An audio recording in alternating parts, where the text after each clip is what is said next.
Chutes and ladders.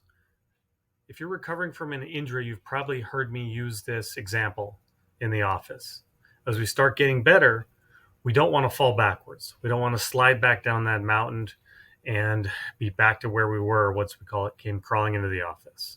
We ideally would like to improve every day, get to the top, get to our full recovery without a flare up. But that's a little unusual. That doesn't always happen. I think the key is always picking when do we slide backwards. We'd always prefer the little slides versus the big slides. Doing that big, huge overwork in the body early is going to get us in trouble. Likewise, it doesn't matter how you're doing in the recovery. If you decide to shovel 3 tons of rock with a bad back, you're probably going to slide backwards. So whenever we're trying to recover and get better, we'd always prefer to manage our flare-ups, pick the little slides versus the big slides. I would say you got to pick your battles. The timing is important. In the early stages of recovery, if you push yourself too early, you come right back down to the beginning.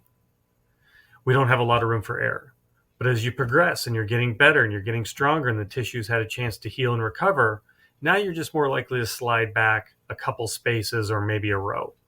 You're a lot less likely to have that big, huge slide coming all the way back down.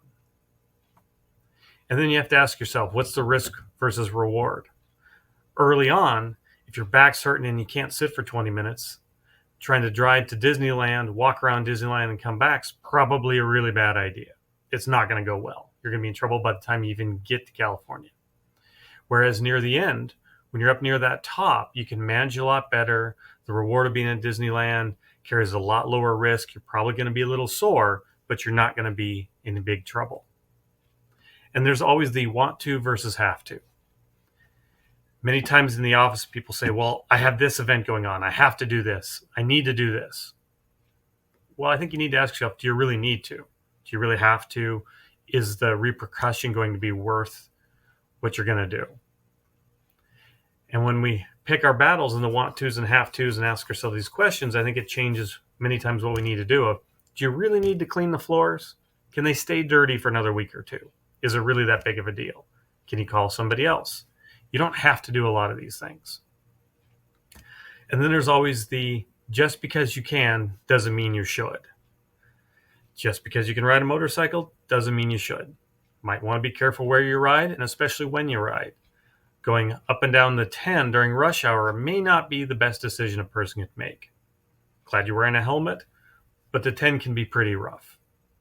And of course, it always leads us to sometimes it's always a bad idea.